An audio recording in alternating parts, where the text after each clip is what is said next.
Tere tulemast vaatama Õhtulehe välispoliitika saadet nimega Väljast. Mina olen Teele Kaljuvee ja mina olen Nele Kullerkupp.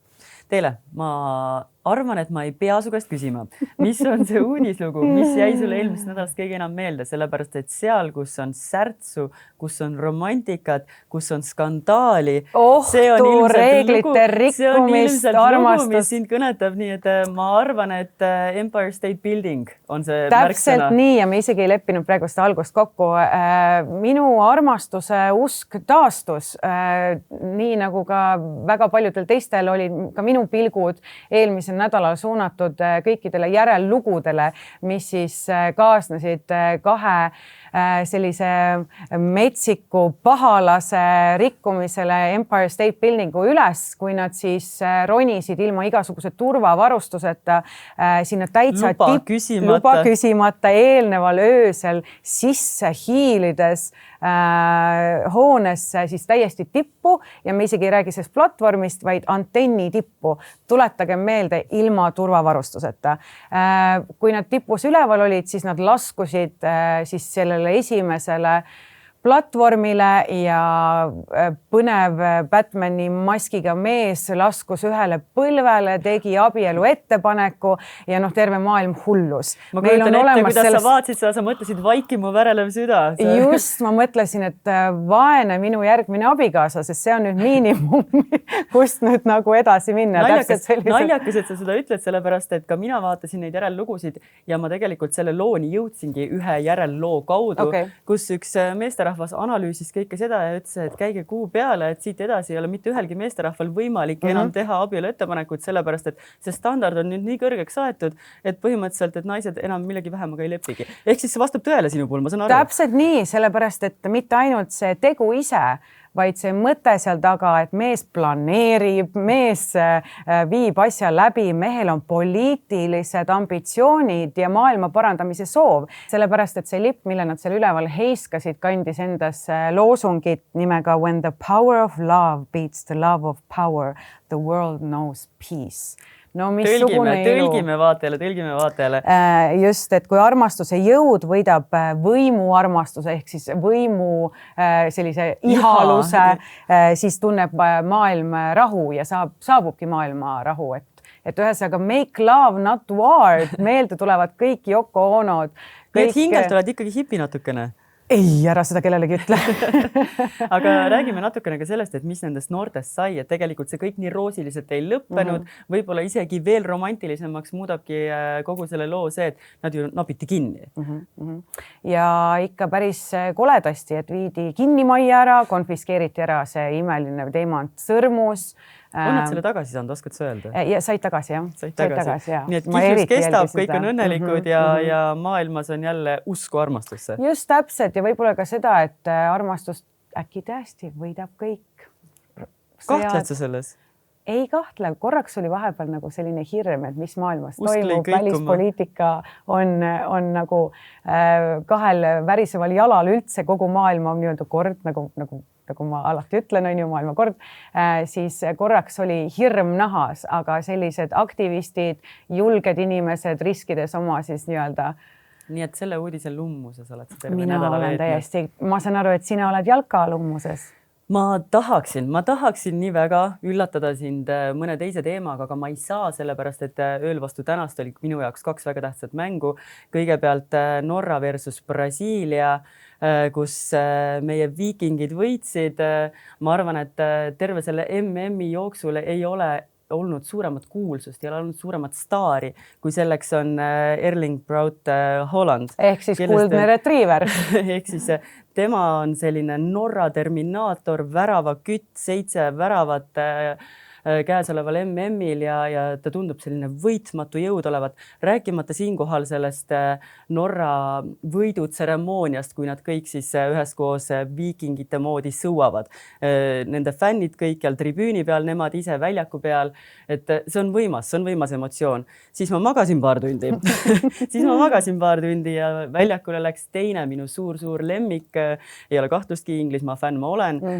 Inglismaa versus Mehhiko ja Inglismaa meeskonnast loomulikult Harry Kane on see, kes on mulle väga südamelähedane, samuti väga hea väravakütt ja ka Inglismaa võitis ja nüüd edasi läheb keeruliseks. Nüüd edasi läheb keeruliseks sellepärast, et veerandfinaalis läheb Norra vastamisi Inglismaaga ja sa ei tea, kelle poolt siis olla. Ei, no see on lõhestumine. Täiesti. Ma ei kujuta ette, mis siis saab. Ühesõnaga, ma üritan selle järgmises korraks välja mõelda, aga läheme siit praegu edasi hoopis teiste teemadega ning põikame USA-sse.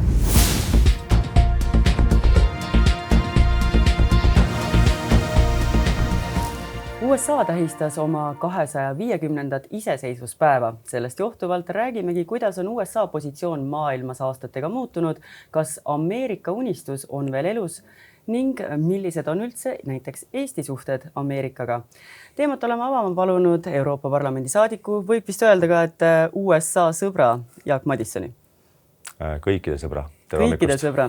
Te just külastasite USA-d hiljuti siin mõned nädalad tagasi.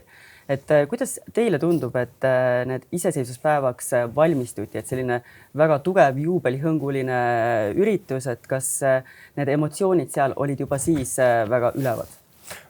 Möödunud nädalal ja paraku mõned päevad enne siis seda põhilist tähtpäeva 4. juulit pidin tagasi lendama, sest meie siis poliitfraktsiooni konservatiivide ja reformistide siis juhtkond Euroopa Parlamendist olime siis kohtumas seal riigi esindajatega ja kongressis ja senatis ja think tank, mõttekodadega. Aga loomulikult see valmidus oli seal juba kõik pikalt juba olemas tähistamaks 250. juubelit. Ja mis on ka täiesti arusaadav, et tegemist on siiski võib öelda, et täna maailma kõige võimsama riigiga, nii majanduslikult kui sealselt. Kas Ameerika on jätkuvalt see riik, kus inimesed taavad rusikaga vastu rinde ja ütlevad, et me oleme ameeriklased ja ümber meie ülejäänud maailm ei loe või tegelikult ikkagi need erinevad administratsioonid seal Valges Majas kuidagi mõjutavad seda inimese uhkust enda kodakondsusele? No see on see, kas me vaatame administratsiooni või me vaatame tavalist ja lihtsat inimest. Et kõik administratsioonid tegelikult nii Kapitooliumis kui Valges Majas keegi neist ei ole tegelikult ju tagunud vastu rinda nõnda, et meile üldse ei loe ülejäänud maailma riigid või liitlased või koostöö, et loomulikult loeb. Ja seda on ka korduvalt rõhutanud. Lihtsalt see käekiri on erinev. Tänane juhtkond ütleb selgelt, et Ameerika Ühendriigid ei pea olema siis üksinda see koormakandja julgeolekus, vaid ka teised riigid peaksid maksma. Ja ma usun, et suuresti tänu tegelikult tänasele Ameerika Ühendriikide juhtkonnale on ka enamus Euroopa riikides kaitsekulusid tõstetud. Vastasel korral, kui me oleks Joe Biden või Kamala Harrise sugused väga selgelt siis vasakule kaldu liidrid, siis tõenäoliselt Saksamaa, Prantsusmaa, Itaalia, kõik laseksid rahulikult luuslangi edasi ja räägiksid hoopis pensionitest. Täna nad on sunnitud tõstma kaitsekulusid. Me räägime palju sellest, et Ameerika on muutunud, et me vaatasime aastaid sinna poole, kui ta on õigusriik, demokraatia alustala, eeskuju meile kõigile. Mis on juhtunud? Järsku maailmapoliitikas on Ameerika kaotanud oma sellist tugeva liidri positsiooni, me räägime faktiliselt aga imagoloogiliselt näiteks. Ma ei ütleks isegi, et ainult maailmapoliitikas, vaid ma ütleks, et minu eluajal, et noorena vaatasime, et Ameerika on nii tore koht, see oli siuke tõesti Ameerika unistus, aga tänapäeval on kuidagi see maine oleks justkui muutunud. Eks see küsimus on alati see, et kes on see hindaja, et see maine on muutunud, mismoodi on muutunud. Ja küsimus on ka lõpuks selles, et milliste infoallikate põhjal me kujundame mainet.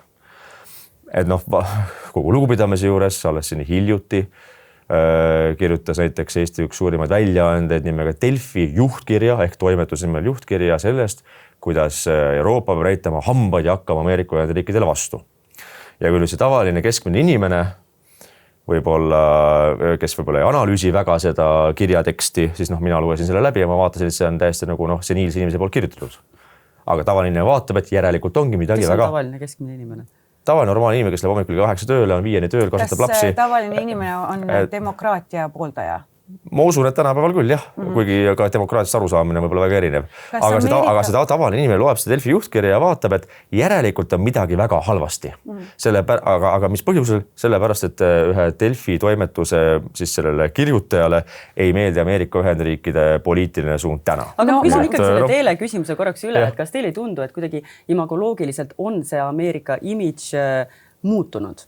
ta on muutunud, eks ta läbi aegade alati ta muutub siia-sinna suunas, aga üldpildis, kui me vaatame, et kuhu täna ikkagi inimesed üle maailma üritavad saada tippülikoolidesse, Ameerika Ühendriigid, kuhu nad üritavad saada tööle, Ameerika Ühendriigid, mis on jätkuvalt kõige tugevam jõud, Ameerika Ühendriigid. Nii et me võime ikkagi öelda, et see Ameerika unistus on elus täna. Ega ta kuskile pole kadunud, ega ta ei kauga mitte kuskile. Et lihtsalt on inimesi, kes on nagu harjunud elama selles oma nagu väikses nagu seebimullis, et kõik on nagu ninnu-nännu ja kergelt roosa ja siis tuleb Trump, kes ütleb, et aitab, et nüüd mind ei huvita, mis üle maailmas toimub ja ma teen nii, nagu tahan. Et aga see on üks presidentide viisidest. Me räägime palju demokraatiast ja selle valguses ka korruptsioonist. Kas Ameerika on alati olnud selline niitide tõmbaja behind the scenes või on nüüd olukord lihtsalt rohkem nähtaval? Näiteks eile, kui Trump helistas, me kõik vaatame MM-i, FIFA peadirektorile, et tema mängija võiks ikkagi selle punase kaardi kuidagi nagu ära tühistada ja tema mängija võiks tagasi väljakule tulla. See on väike, aga ülisümboolne lugu, kui avalik see oli ja see õnnestus. Kas see signaal maailmale on lihtsalt Trumpi puhul lihtsalt natukene nähtavam või on Ameerika alati niimoodi teinud ja inimesed ei ole sellest aru saanud? Ütleme nii, et ärisidemed või huvid on alati olnud. Kui ühed eelistavad siis vaikselt kellegagi saunalaval kuskil kokku leppida tehingutes, siis Trump on selline reljeefsem kuju, kes eelistab avalikult, ütleb, et tema peaks saama Nobeli rahuauhinna. Tema teeb nõnda. Aga see ongi, et jah, siuke pisiasi jällegi ja probleem oleks pigem selles, kui see kohtunik oleks nõus sellega, et ta nüüd siis telefonikõne peale võtab ära punase kaardi. Aga seda ei tehtud ja seda ei tehta. Et seega tegelikult see on Trumpi üks viisidest ja see ongi alati see nagu valiku koht, maitse küsimus, et inimesed, kellele nagu, Eestis on ka inimesi, kelle põhimõtteliselt ei meeldi Ameerika Ühendriigid näiteks. Ja neid ikka jagub ja muidugi ma nende inimeste nagu sensitiivstes võimetes natukene kahtlen, aga lasta ka nemad olla, neil on ka õigus inimelule. Aga neid inimesi, kes poliitiliselt ei sümpatiseeri, vabariiklased, konservatiivsemad või Trump, kellele ei meeldi see, et anti tagasi osariikidele õigus otsustada näiteks, ma ei tea, mingi abordi õiguste üle, tugetakse immigratsioonireegleid, et kellele põhimõtteliselt ei meeldi see poliitika, siis need inimesed tihti hakkavad siis nina nokkima sellega, aga nüüd vaata, mida ta ütles ja vaata, mida ta tegi ja siis lõpuks me hakkame nagu nina nokkima mingite, ütleme, kolmandjärgu asjadega, kuigi tegelikult me peaksime keskenduma põhipoliitiliste küsimustele, et kas me oleme sellega nõus või me ei ole sellega nõus. Ja ma arvan, et nagu suuremas pildis, nagu mis puudutab esmajärjekorra küsimusi, siis seal ikkagi Ameerika Ühendriigid on selgelt nagu liikunud tagasi normaalsuse suunas, kus täna keegi ei räägi Ameerika Ühendriigis sellest, et peaks hakkama mõtlema, kuidas sõjaväes saab kaitsta transõigusid. See on nagu täiesti, see on nagu idiootne asi, millest rääkida üldse. Aga sellest räägiti, nagu sellest räägiti aastaid. Ja täna see olukord on muutunud, et keegi ei räägi sellest. Et siis ongi aega keskenduda sellele, et mida Trump kuskil Twitteris sautsus öösel ja kas ta helistas mõnele kohtunikule. Ja tegelikult see on kolmandjärgune asi. Miks teile meeldivad Ameerika Ühendriigid ja kas teile meeldib Trumpi Ameerika rohkem kui näiteks Bideni Ameerika või see ei mängi rolli? See poliitilised otsused muidugi meeldivad. See on jällegi... Siis ikkagi see tähendab seda, et istuvast presidendist sõltub palju? Loomulikult sõltub, et see ongi, et tänu istuvale presidendile on maha võetud näiteks Venezuelas diktaator. Tänu istuvale presidendile on tõstetud kaitsekulusid Euroopas. Ilma Bideniga seda tehtud ei saadud, seda polekski edasi tehtud. Trumpiga tehti, ma ei tea, 2016-17, kes oli suurim kriitik Nord Stream 2-le, mis oli selgelt Euroopa julgeolekut ohustav projekt. Selleks oli Trump toona. Et muidugi tänane Trumpi ametiaeg on selgelt erinev tema esimesest, aga need nagu väga suured küsimused, mis puudutab just nimelt ideoloogilisi küsimusi, seal Trump teeb õiget asja, aga see ei tähenda seda, et isegi kui president oleks Biden või mõni demokraat, siis kui me vaatame Eesti riigi konteksti, siis meie jaoks on nagu läbi saada nagu kõikide Ameerika Ühendriikide presidentide või juhtkondadega. Et seega see on nagu meile nagu eluliselt oluline. Kas Eesti poliitikud on kuidagi liiga palju kritiseerinud Trumpi ja siis imestavad, et miks suhted on sakilised või see tegelikult ei mängi rolli? Kas meil üldse on õigus kritiseerida nii palju, kui nad on Kusjuures sellele mõttes hommikul enne siia tulekut, et ma tean, et alati, kui vaatame neid juhtkerju ja arvamuslugusid ja artiklid, siis eks see on inimlikult nagu omane, aga see on ka Eestis klassika, et meile meeldib nagu leida väga tihti nagu pindu teiste silmis, kui me ise tegelikult eirame fakti, et palk on läbistanud meie juba silmaajud. et kui me räägime nagu kas või, ma ei tea, õigusriigist, demokraatiast, siis me võime hakata ju tõesti nagu närima, et vaadake, mida Ameerika Ühendriikides tehti, vaatame, mida president ütles. Ja siis, kui meil endal on küsimus, et meil on näiteks mõni, ma ei tea, ametis president, eks ole, kes teeb tsirkust Riigikogus pusadega, kutsub ropendavaid, ennast kõrgelt hindavaid luuletajaid vastuvõtule esinema, annab auhindu kleitides meestele, siis see on nagu normaalne. Sellele me paneme silma kinni, et ärme sellest räägi parem, et meil on väike totakas saanud presidendiks.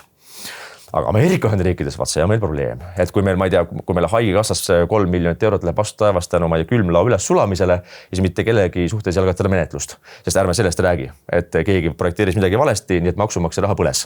Aga Ameerika Ühendriigid, seal tuleb öelda. Ameerika juurde, et aina rohkem ja rohkem kõlab taaskord see mõte, mida me ennem mainisime, et Ameerika aeg on justkui läbi.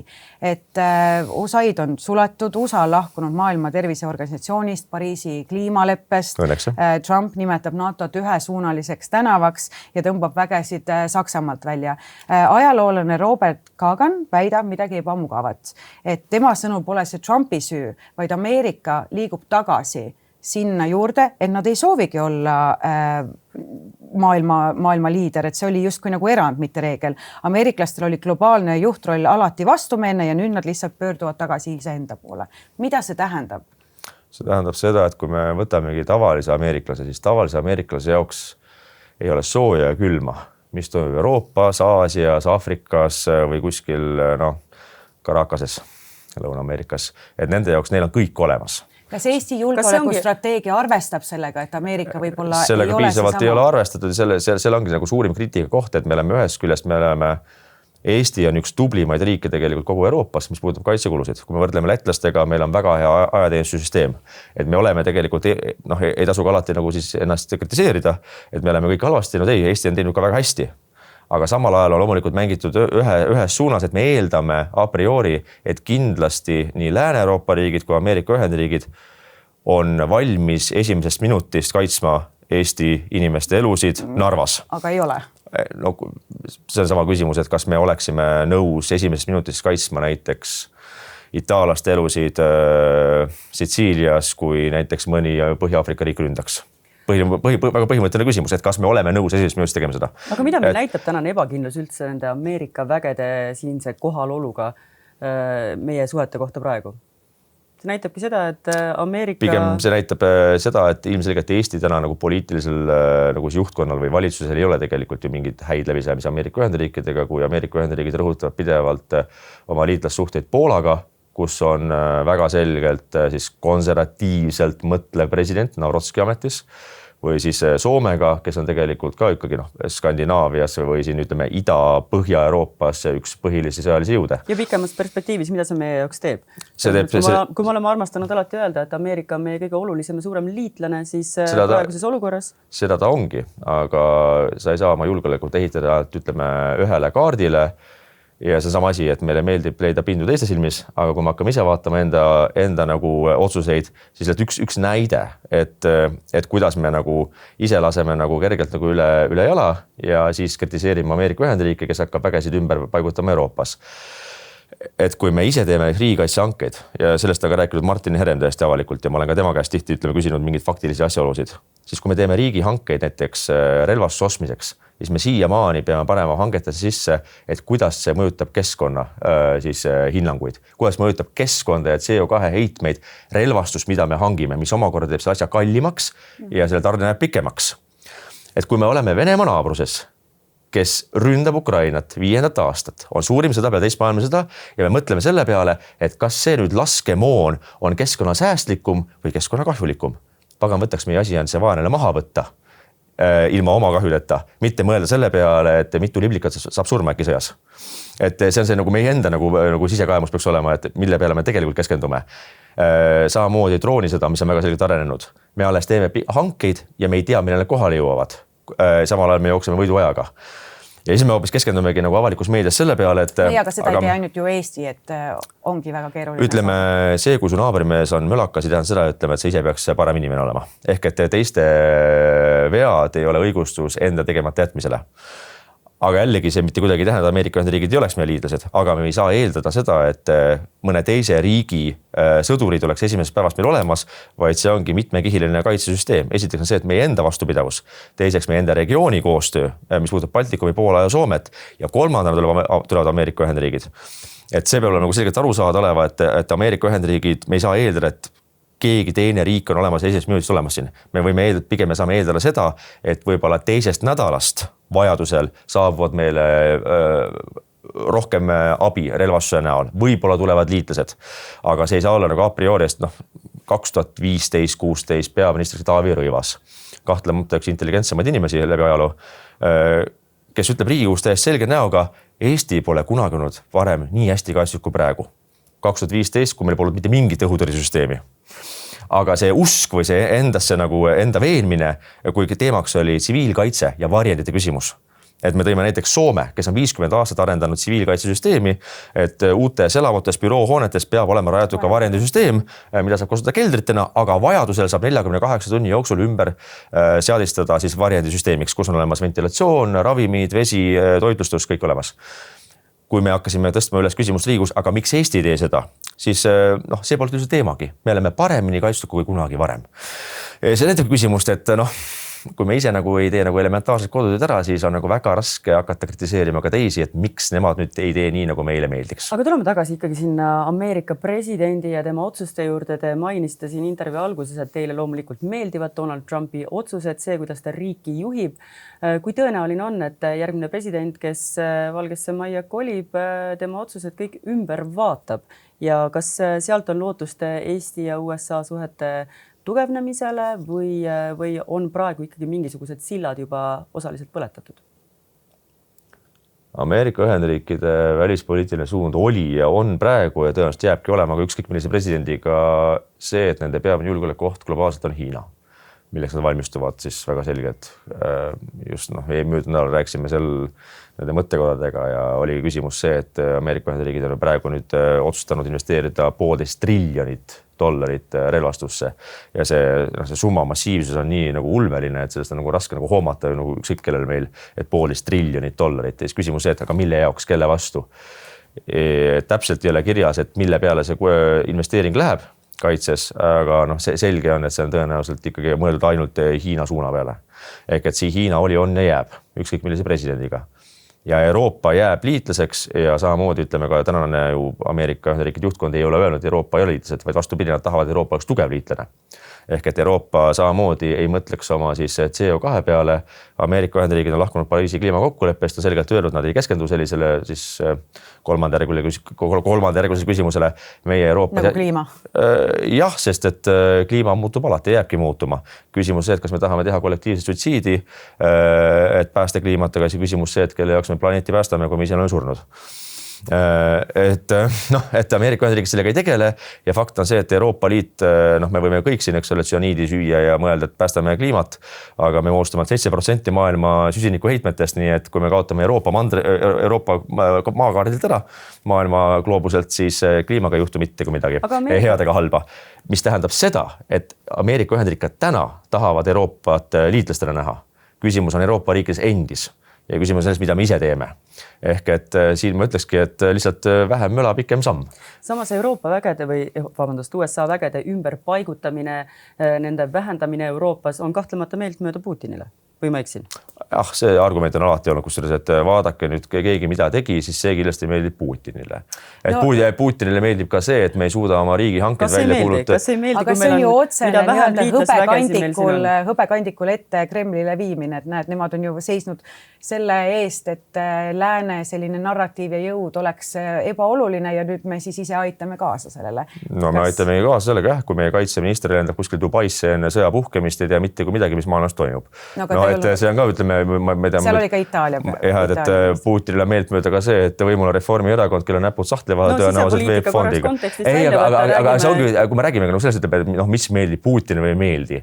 Et ma arvan, et Valges Majas ka ei mõelda igal hommikul, et kui me nüüd teeme mingisuguse poliitilise otsuse, mis lähtub eelkõige esiteks Ameerika Ühendriikide julgeolekustrateegiast, et kas see nüüd meeldib Putinile, Kremlis ei meeldi. See on kelle, et mingid asjad võivad talle meeldida, aga tõenäoliselt Putinile ei meeldi see, et kui liigutatakse Ameerika Ühendriikide vägesid Saksamaalt Poola. No see tõenäoliselt ei meeldi neile. Tõenäoliselt ei meeldi Putinile see, et Ameerika Ühendriikide tänasel juhtkonnal on väga hea läbisaamine Soome presidendiga. See ka ei meeldi. Et seega see on nagu see emotsiooni küsimus, et me nagu, ma arvan, et me keskendume liiga palju sellele, et aga kas see nüüd äkki meeldib Putinile või ei meeldi? Ma arvan, võiks nagu ise mõelda, et kas me enda nagu lollused, mida me teeme oma enda riigis, need meeldivad rohkem Putinile austas, kui Valge Maja presidendi mõned otsused liigutada mõned tuhanded sõdurid ühest riigist teise. Meie jaoks on see oluline arv sõdureid. Ma arvan, et meie jaoks on oluline see, et mida me ise teeme, et parandaks enda koduvead ära. Aga ma arvan, et need kaks asja käivad käsikäes siiski. Liitlased on meie jaoks olulised. Kahtlevat on olulised, aga ma arvan, et see suund on meil läinud natukene selles mõttes vildakale, et me näeme nagu liitlaste vigasid suuremas mastaabis, kui me näeme enda lollusi. Ei näe, eelnevalt te juba mainisite ära ka, et tegelikult Eesti on tublisti panustanud julgeolekusse, kuidas hankeid tehtud, see on küsitav, seda on küsitud ka meedia vahendusel väga palju ja keegi ei ole seda selles mõttes Kalevi alla lükanud. Aga siiski kuidagi neid suhteid alles hiljuti kaitseminister käis, ma ei tea, kelle raha eest, kelle kutsel käis Egiptuses tegemas selfisid, nagu ütleme noor influencer, 16-aastane mingite poksijatega sõja ajal. Droonid kukuvad samal ajal Eestisse, kaitseminister rändab mööda Egiptuse. See on diplomaatia. Aga see ongi, ma ei ole mitte üheski väljaandes täna lugenud uudist, et nagu vastuseid küsimustele, mida ma ka ise olen esitanud, et kes kutsus, kelle raha eest, kui kaua, miks, mis eesmärgil. Et seega ma natuke olen kahtlev, et kas me ikka avalikkuses küsime piisavalt küsimusi, mida peaks küsima. Kivi meie kapsaada, võtame vastu. Aga räägime veel korra nendest 250-ndatest iseseisvuspäeva pidustustest, et kuidas need teie hinnangul Ameerikas läinud on, et me teame, et väga palju on neid mõjutanud kuumalaine ja nii edasi, aga samas on neid vääriliselt tähistatud. Ja, no ma olen ka nüüd, paraku võidin 2 päeva varem ära lendama, aga ma nägin nad videote vahendusel siis väga muljetavaldavalt.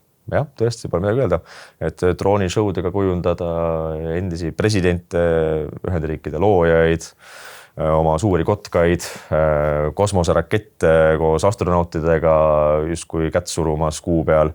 Väga muljetavaldav, jah, et kui nad teevad, siis nad teevad ikkagi väga meeldejäävalt. Aga Jaak Madisson, me täname teid selle analüüsi eest ja loodetavasti siis saame ikkagi kindel olla sellele, et meie liitlane, meie tugev liitlane on meil olemas, olenemata sellest, kuidas need jõujooned meil siin väikesel remargi korras võib-olla lõpetuseks, et ma arvan isegi see, mis näitab tegelikult ju Eesti olulisust suhetes ka Ameerika Ühendriikidele, alati saab hinnata selle järgi, et kes on meie suursaadik. Ja kui me vaatame ikkagi, et kui lähikonne inimene tänasele juhtkonnale Valges Majas saadetakse suursaadikuks Eestisse, siis ma arvan, et see ei ole üldse halb signaal. Aitäh.